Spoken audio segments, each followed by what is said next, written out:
Give it to me. Good. Fly away now, fly away now, fly away. Fly away now, fly away. Bonjour, enfin plutôt bonsoir à toutes et à tous, et on se retrouve encore sur la chaîne pour un deck profile. On en fait beaucoup ces temps-ci. Ouais, plutôt. Avec Antosnake, là il y a Anyone, et là il y a You, donc on est 4. Un deck profile, le deck profile du deck, comment on appelle ça, Coco hexagonal. Ah, c'est mon OTT.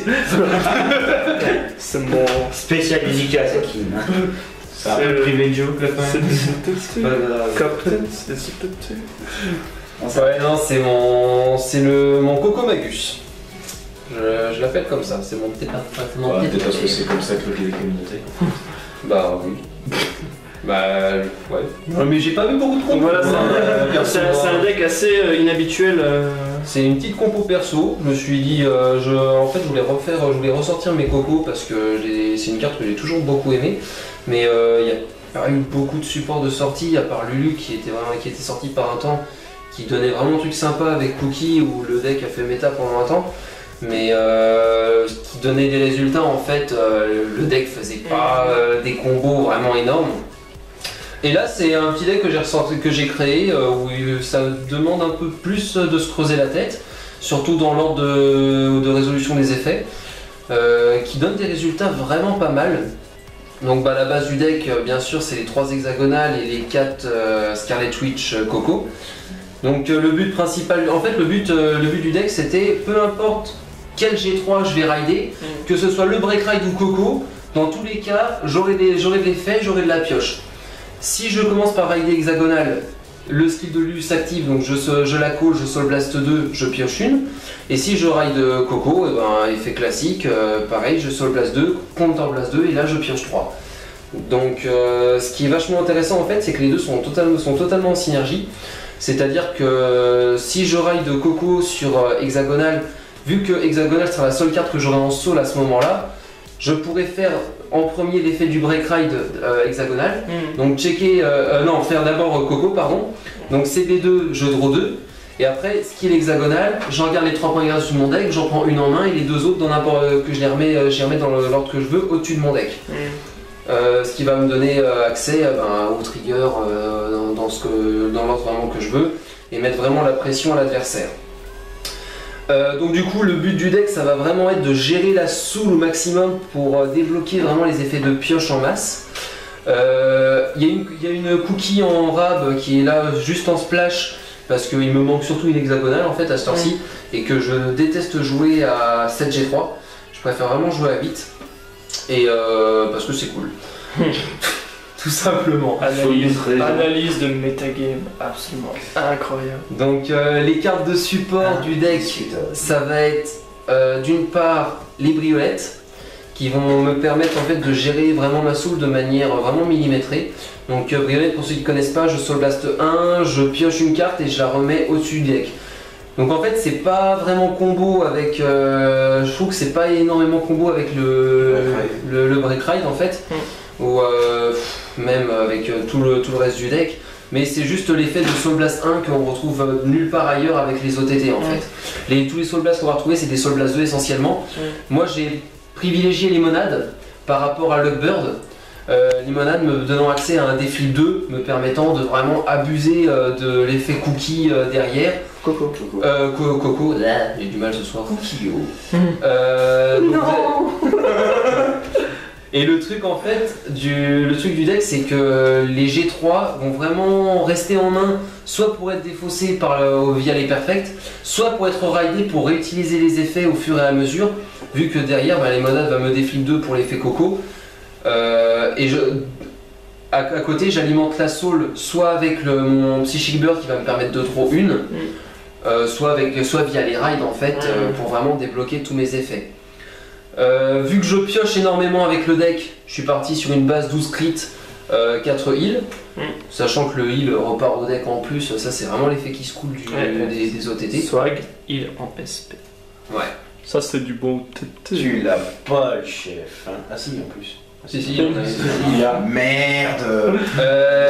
Niveau line-up G1, donc en fait, vu que je joue Limonade, Je me suis vraiment... j'ai décidé de jouer la Battle Sister Mocha, qui permet de taper à 11 dès l'instant où j'ai 4 cartes en main.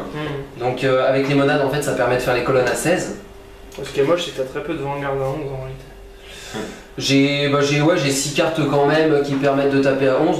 Puis même derrière, dans tous les cas, ça reste un boost à 5000. Donc dans tous les cas, je passe au moins un palier. Bon, il y a quand même Gemini, c'est pour compenser aussi. Voilà, Gemini par contre, lui, il va surtout être là en tant que boost Vanguard. Étant donné que 21. Coco, elle gagne quand même un plus 3000 si j'ai pas de carte en soul. Donc on va vraiment mettre la pression sur la durée via lui en tant que boost du Vanguard. Et vu que le but du deck c'est vraiment vider la soul, je joue 2 Battle Sister Omelette à côté qui sont 2 tapeurs à 10. Et il boost à 7 aussi. Voilà. Me demandez pas pourquoi je joue 2 Tetramagus et 2 chocolats, c'est juste par... Ça a aucune espèce d'importance vu que tu fais aucun spécial. Voilà, exactement. Et enfin, le must-have du deck à cette heure-ci, ça reste Silent Autumn. Étant donné que je me base vraiment sur des grosses colonnes sur le Vanguard, je pars avec 4 Gemini en fait de base dans le deck. Donc avec 3 tomes à côté, on fait des colonnes à 16 qui sont pas défendables par des grades 0, ce qui peut vraiment faire mal en fait à la main adverse derrière. Surtout si j'arrive à spammer les crits via hexagonal avec un à côté. Donc voilà, le but du deck, ça va vraiment être de gérer la soul, gérer ses ressources, piocher au maximum, voilà, faire une main énorme.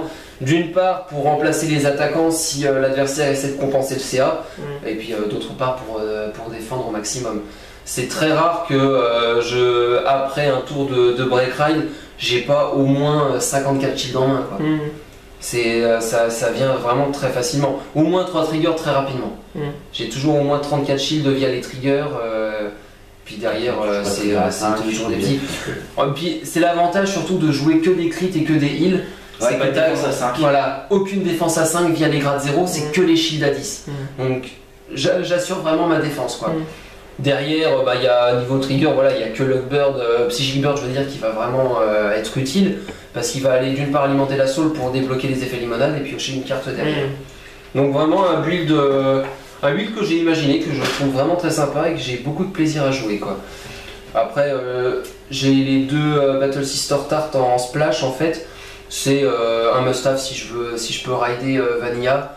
Maintenant, avec tous les decks archétypes qu'on a, c'est très rapide de rider un 9K. Ouais, un 9000, ouais. Donc avec le starter derrière, ça permet d'éviter de passer un palier, quoi. T'as quand même de 8000 à côté aussi, entre Silentum et Mocha. Oui, voilà. Après, oui, c'est ça le problème à sortie du deck. C'est que Mocha et Silent Autumn défendent tous les deux à 8 et du coup je passe à 6 cartes qui défendent à 8. Mais comme je disais tout à l'heure, en fait, c'est compensé totalement par le fait de la pioche en masse. Après. Ouais. Combien de fois, dans les parties qu'on faisait, Vincent essayait de me taper un Silent Autumn, vas-y, tu peux le dégager, j'ai les 2 autres en main. Ils sont quand même pas mal sensibles aux colonnes 18 qui sont quand même assez récurrentes maintenant sous les decks cross-ride qui traînent. Ah bah c'est clair que là, vu qu'on va vraiment repasser dans un format cross-ride, il va être beaucoup moins fort. Avant, on était encore dans les débuts de format où on avait beaucoup de Vanguard à 11. Bah, on ne fait pas nécessairement. Le truc c'est qu'on a un format avec beaucoup de Vanguard à 11, mais juste nouvelle vague qui, entre guillemets, format maintenant, cross-ride. maintenant Minerva, mais aussi. Voilà, mais ça c'est des cross-ride qui peuvent échouer. C'est encore récent. Après, quand on repassera sur le format Légion, je pense pas qu'il aura trop de problèmes à défendre les colonnes. Encore, tu parles Buster n'approuve pas du tout ce message. Mon cross-ride, je le mets comme ça. Oh shit, alors pour payer le coup, je dois mettre mon cross-ride. Bon, on début. Oui, mais on parle d'un cross-ride, quoi. Bah ouais, voilà, ça va une Légion cross-ride d'une extension qui n'est pas encore sortie au Japon. Non. Ouais, mais aussi, quitte à se transposer dans le futur, autant se transposer de façon concrète et complète. À savoir que si tu commences à avoir des cartes comme Buster, si on commence à avoir des cartes comme Buster, c'est-à-dire que d'autres vont suivre. Faut pas se là on sort du sujet. Mais si je suis ta logique, alors je mets des Miss Mist tout de suite dans mon deck. Non, bah non, peut-être pas quand même, le format est pas encore là, mais. Mais non, c'est toi qui dis qu'il aussi, ouais, mais le format va changer, donc machin, mais non, on n'y est pas encore, tu vois. Bah voilà, exactement. Donc Mais là, à ce ci là, avant que le moment où j'utilisais mon deck, c'était. Ouais, mais là, tu dis, on va repasser dans un format où il y aura moins de cross-ride. Ouais, donc là je pourrais le ressortir. Bon. Après, c'est un deck que j'aime beaucoup utiliser, et puis c'est surtout. Après, je l'ai pas encore utilisé en tournoi d'ailleurs, ce serait sympa que je le teste. Je pourrais passer une hexagonale en rare. Mais pour une fois qu'il va pas faire top 1, il va faire. Je sais pas. Mais nouvelle page, j'ai utilisé 2 fois, arrêtez de me faire. Et les 2 fois ça fait top 1. Bah et alors Qu'est-ce que tu penses changer dans le futur avec ce deck? Ce que je pense changer dans le futur avec ce deck, c'est une très bonne question. Très bonne question. Déjà, remplacer la cookie par hexagonale. Et bah, après, voir vraiment le support OTT qu'on pourrait avoir. Il y a une légion OTT. Ouais, mais la légion OTT, elle est totalement pas en combo avec, tu vois. Ouais, complètement. C'est vraiment du Battle Sister. Ouais, j'ai juste une petite question pour toi. T'as dit que tu voulais jouer sans soul, on est d'accord? Ouais. Donc tu pourrais aussi envisager glacé, non? Je peux envisager glacé, exactement. C'est pas. C'est une très. Disons que glacé, en fait, ce qui me dérange, c'est qu'un tour de ride, si j'ai rien pour vider ma soul dans la foulée, je suis un peu à poil. Alors que Mocha, j'ai plus facile à avoir 4 de main qu'avoir 0 de soul. Parce que bon, elle peut toujours booster à 7, donc c'est pas forcément dérangeant. Voilà, elle c'est pas perdu. Par contre, Mocha a un must-have quand même par rapport à glace, pour moi. Donc c'est pour ça que Donc Violette, t'as dit que t'étais pas totalement convaincu par la situation dans laquelle elle se place et tu la joues quand même x4? En fait, je la joue x4 justement, c'est ce que je viens de dire, c'est pour la situation, pour avoir toujours essayer d'avoir au maximum un moyen de vider ma soul. C'est très facile en fait de mettre un Luckbird, un psychic, je vais avoir du mal, hein, un Psychic Bird en soul pour piocher une et le virer cash derrière en fait. Pour moi, le seul vrai inconvénient de Briolette, c'est que. Elle retourne au-dessus du deck. Ouais, elle retourne au-dessus du deck, donc le mec, le 2 pass correspond à un no pass avec cette carte. Voilà, exactement. Ah si c'est que ça. C'est le gros défaut. C'est vraiment le gros défaut de la carte.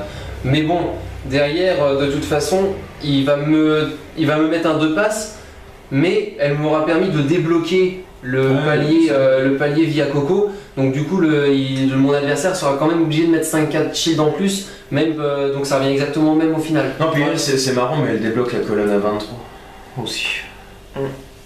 Ce qui peut être intéressant. Oui, si je la ride, elle peut débloquer la colonne à 23 via son. Non, mais il y a énormément de moyens de faire des colonnes à 18 dans ce deck aussi. Il faut pas avoir peur du format cross-ride. C'est juste elle qui troll un peu en termes de boost. Oui, c'est ça. Puis elle peut virer assez facilement. Même dans un format cross-ride, tu peux faire des colonnes avec ça, tu t'en bats les couilles. Tu la mets derrière Coco, après avec ça et ça, ou ça et ça. Ça ressemble. Ouais, il y a des solutions.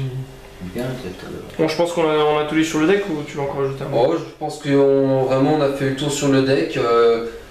C'est vraiment un deck vraiment plaisant à jouer, à tester pour ceux qui veulent, il n'y a pas de problème. Puis bah heureusement.